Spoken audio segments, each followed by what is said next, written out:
दोस्तों, अगर आप और अच्छी नींद चाहते हैं तो हमारी प्यारी सी ऐप नींद को इंस्टॉल करें। इस ऐप पर आपको एक्सक्लूसिव स्लीप स्टोरीज़ मिलेंगी और आप बिना यूट्यूब प्रीमियम के भी इन स्टोरीज़ को बैकग्राउंड में सुन सकेंगे। इंस्टॉल करने के लिए आप हमारी वेबसाइट neend.app पर ज़रूर आइए और अच्छी कहानियाँ, स्लीप म्यूज़िक, कुछ टिप्स सुनने के लिए इस चैनल को सब्सक्राइब कीजिए। नमस्ते, मैं हूँ पायल और आज की इस स्लीप स्टोरी में सुनिए कबीर की सीख। कबीर दास 14वीं सदी के महान संत थे। उनके कहे दोहे आज भी उतने ही जरूरी हैं जितने 600 साल पहले थे। उनके दोहे कालजयी हैं, यानी आज भी जरूरी हैं और आगे भी इतने ही महत्वपूर्ण रहेंगे। कबीर ने अपने समय में समाज को बेहतर बनाने और गलत बातों को दूर करने के लिए बेइंतहा कोशिश की। उन्होंने नफा नुकसान की परवाह किए बिना ही ये काम किया।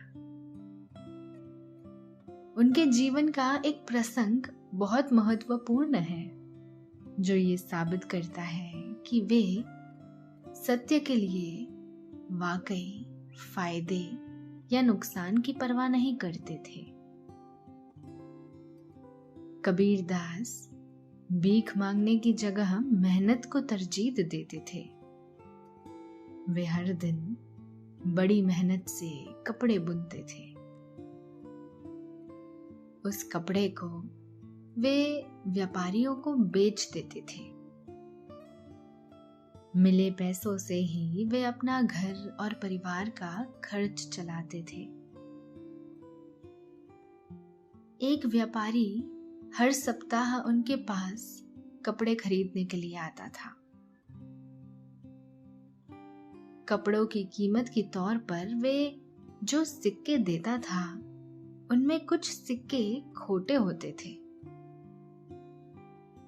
कबीर बड़ी ही खामोशी से उन सिक्कों को ले लेते। खोटे सिक्के बाजार में चल नहीं सकते थे, सो व्यापारी के जाने के बाद कबीर चुपचाप उन सिक्कों को कुएं में फेंक दिया करते थे। एक बार ऐसा हुआ कि कबीर घर पर नहीं थे। वे अपने शिष्य से कह गए थे कि जब व्यापारी आए तो वे उसे कपड़े दे दे और जो पैसे दे उसे ले ले। व्यापारी भी निश्चित समय पर कपड़े खरीदने के लिए आया। कबीर के शिष्य ने उसे कपड़े दे दिए। बदले में व्यापारी ने उसे सिक्के दे दिए। उन सिक्कों में कुछ सिक्के खोटे थे। शिष्य ने व्यापारी का ध्यान इस तरफ दिलाया। व्यापारी ने कहा कि मेरे पास तो यही सिक्के हैं, लेना हो तो लो या अपना कपड़ा वापस पकड़ो। शिष्य ईमानदार था। उसने सोचा खोटे सिक्के लेने का मतलब संत को धोखा देना होगा। उसने व्यापारी से कपड़ा वापस ले लिया और उसके सिक्के उसे वापस कर दिए। फिर क्या हुआ इस कहानी में, ये हम आपको आगे बताएंगे, मगर उससे पहले आप अपने आसपास की सारी लाइट्स ऑफ करके आराम से लेट जाएं। अपनी आंखें धीरे से बंद कर लीजिए। थोड़ा सा अपने शरीर को आराम दीजिए। थोड़ा और आराम। अपने शरीर को बिल्कुल ढीला छोड़ दीजिए। कोई टेंशन नहीं, कोई तनाव नहीं।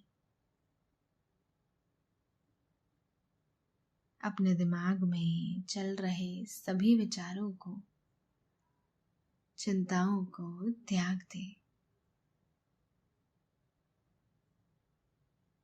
एक शांति सी महसूस करे। सभी नेगेटिव पॉजिटिव विचारों को धीरे धीरे निकाल दे। हाथों को सीधा करके अपनी कमर के साइड में रख लीजिए।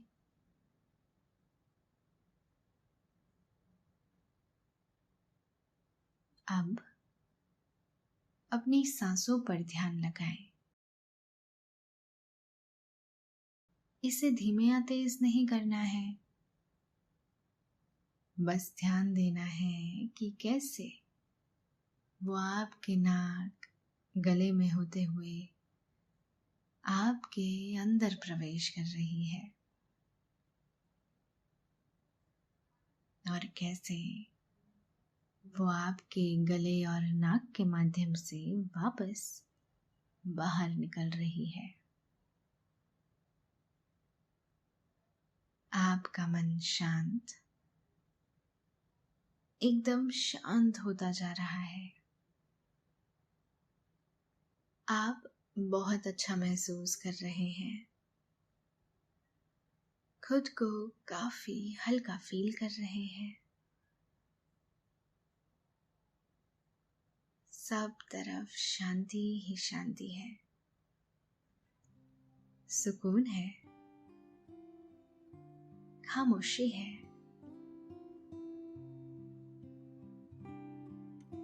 कबीरदास अपना परिवार पालने के लिए कपड़े बुना करते थे।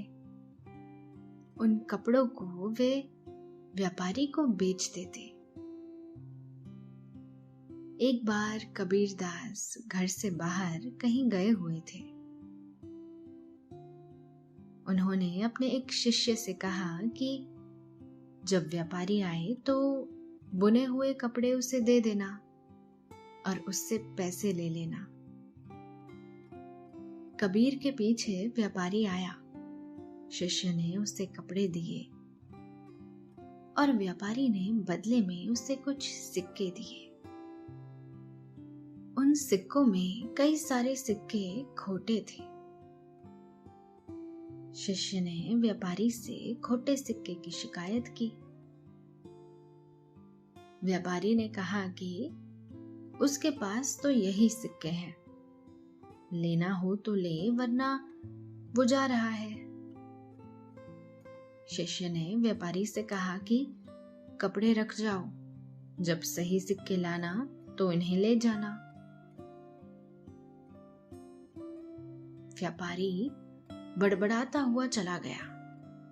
दोस्तों, अब से आप आपकी मनचाही दादी और नानी की कहानियों सी प्यारी नींद की कहानियां सिर्फ और सिर्फ नींद ऐप पर ही सुन पाएंगे। तो इसी तरह हमारे साथ कहानियों के जरिए जुड़े रहने के लिए आपकी अपनी नींद ऐप इंस्टॉल करें। कबीर जब लौटे तो उन्होंने कपड़े रखे हुए देखे। उन्होंने शिष्य से पूछा कि क्या व्यापारी कपड़े लेने के लिए नहीं आया? शिष्य ने उन्हें बताया कि उसने कपड़ों के बदले जो सिक्के दिए थे उनमें कई सारे खोटे सिक्के थे, इसीलिए मैंने उससे कपड़े वापस ले लिए। उसकी बात सुनकर कबीर ने कहा, कबीरा आप ठगाइए और न ठगिए कोई। आप ठगे सुख होत है और ठगे दुख होए। कबीरदास ने शिष्य को समझाते हुए कहा, वो मुझे भी हर बार कुछ खोटे सिक्के देकर जाता है।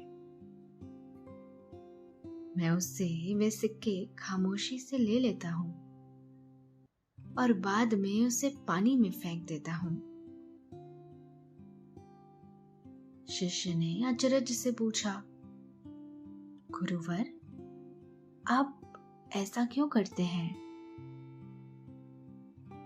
कबीर ने उसे समझाया, मैं ऐसा इसीलिए करता हूं ताकि वो इन सिक्कों से किसी जरूरतमंद को न ठगे, जिससे उसे बड़ी हानि हो। मैं ही कुछ नुकसान सह लूं, ये ज्यादा ठीक है। शिष्य ने उनकी बात सुनी तो समझ गया कि कबीर के कथन, वचन और चलन में कोई अंतर नहीं है। कबीरदास के पास तमाम लोग उनकी बातें सुनने के लिए आया करते थे। एक दिन ऐसे ही सत्संग चल रहा था। बातों का सिलसिला टूटा तो लोग अपने अपने घरों की तरफ चल दिए। कबीरदास ने देखा कि एक आदमी अब भी बैठा हुआ है। उन्होंने उसे अपने पास बुलाया और उससे पूछा, क्या बात है भाई, इस तरह उलझन में क्यों बैठे हो? उस व्यक्ति ने थके छिपे शब्दों में पूछा, मैं ये जानना चाहता हूं कि एक सुखपूर्ण वैवाहिक जीवन का रहस्य क्या है। कबीरदास भाप गए कि उस व्यक्ति की अपनी पत्नी से ढंग से निभ नहीं रही है। उन्होंने उसे कोई जवाब नहीं दिया और पास रखा सूत उठाया और उसे सुलझाने लगे। कुछ पल बाद ही उन्होंने पत्नी लोई को आवाज लगाते हुए कहा, अरे सुनती हो, यहाँ दिया रख जाना। अंधेरा होने की वजह से मुझे ठीक से सूझ नहीं रहा। उस आदमी को बड़ा ही आश्चर्य हुआ। उसने देखा कि जहां वे लोग बैठे हुए हैं वहां पर्याप्त उजाला है और दिए की जरूरत बिल्कुल भी नहीं है। उसके आश्चर्य का तब और ठिकाना नहीं रहा जब उसने देखा कि कबीरदास की पत्नी एक दिया जलाकर वहां रख गई। अब तो वो और चौंक पड़ा। वो सोचने लगा कि कबीर की पत्नी भी कैसी अजीब है कि उजाला होने के बावजूद यहाँ पर दिया रख गई। कुछ देर बाद कबीर ने पत्नी को फिर आवाज लगाई और कहने लगे, सुनती हो, जरा कुछ मीठा और पानी दे जाना। कबीर की पत्नी मीठे की जगह नमकीन और 2 गिलास पानी लाकर रख गई।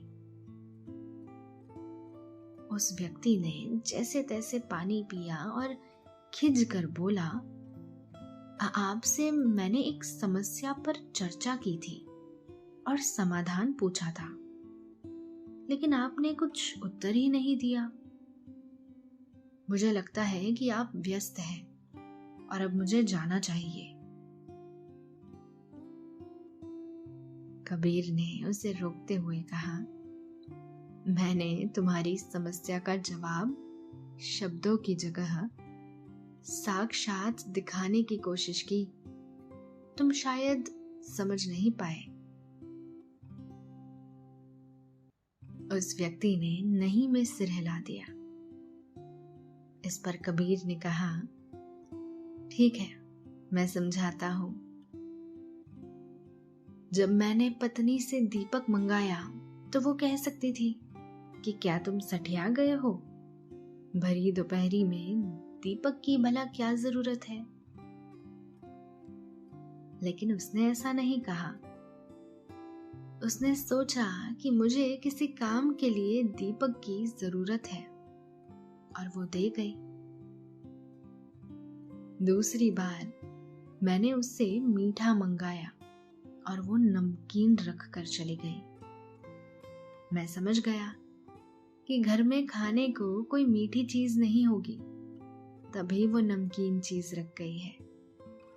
हम दोनों ने दोनों ही मर्तबा आपस में कोई तकरार नहीं की और परिस्थितियों के साथ तालमेल बनाए रखा। एक अच्छे गृहस्थ जीवन के लिए जरूरी है कि आपस में विश्वास और बेहतरीन तालमेल बना रहे। पति से गलती हो तो पत्नी संभाल ले और पत्नी से गलती होने पर पति उसे नजरअंदाज कर दे। इससे कोई समस्या जन्म ही नहीं लेगी।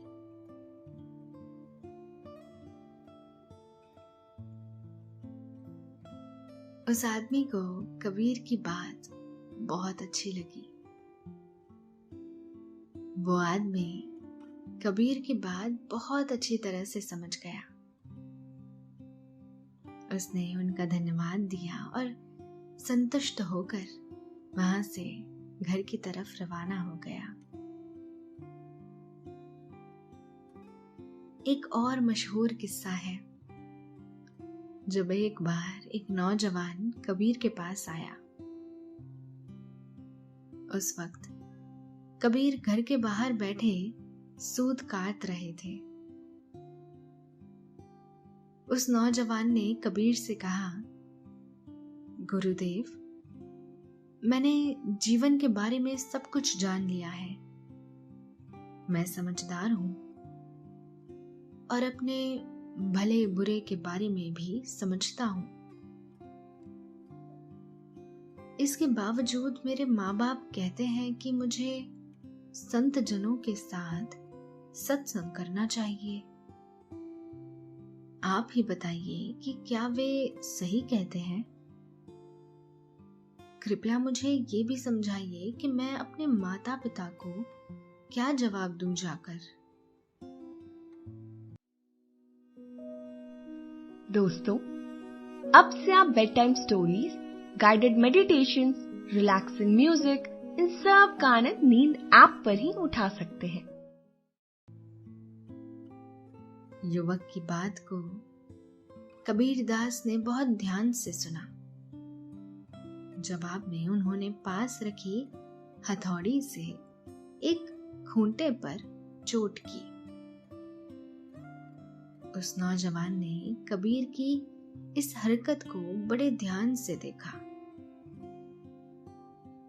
वे कुछ देर तक खड़ा रहा कि शायद कबीर कुछ जवाब देंगे, पर जब उन्होंने कोई बात नहीं की तो वो नौजवान वहां से चला गया। घर जाकर उसने सोचा कि हो सकता है कि उन्होंने इशारे में मुझे कुछ समझाने की कोशिश की हो, मगर मैं समझ न पाया हूं। कल जाकर फिर से उनके सामने अपना सवाल दोहराता हूं।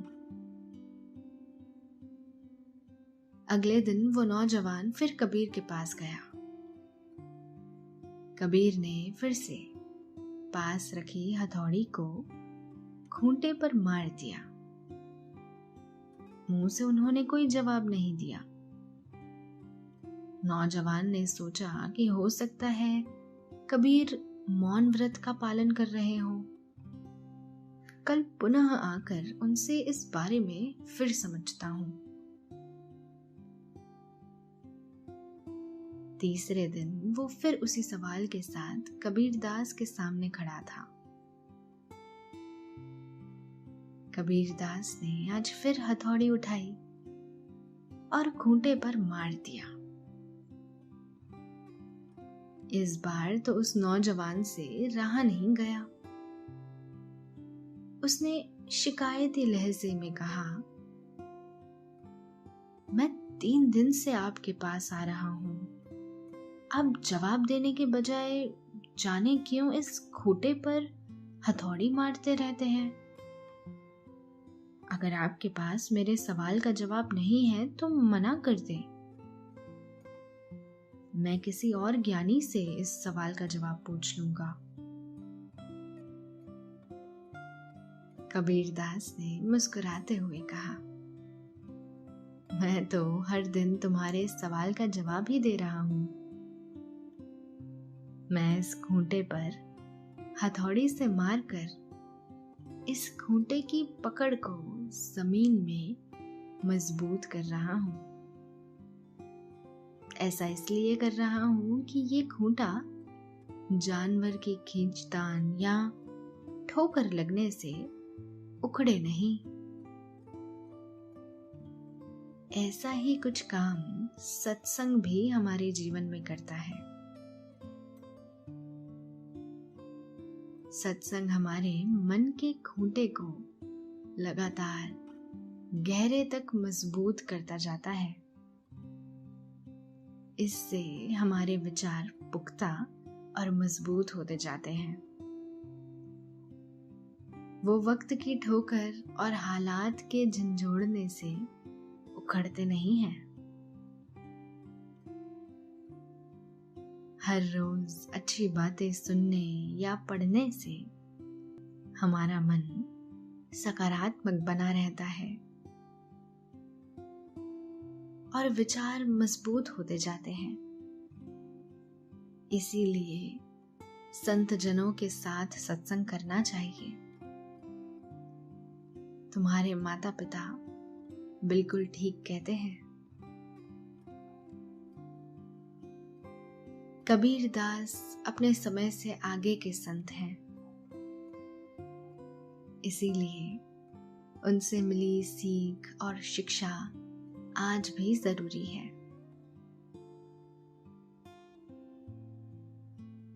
उनके पास ज्ञान का भंडार था। वो ज्ञान आज भी रास्ता दिखाने में काम आ रहा है।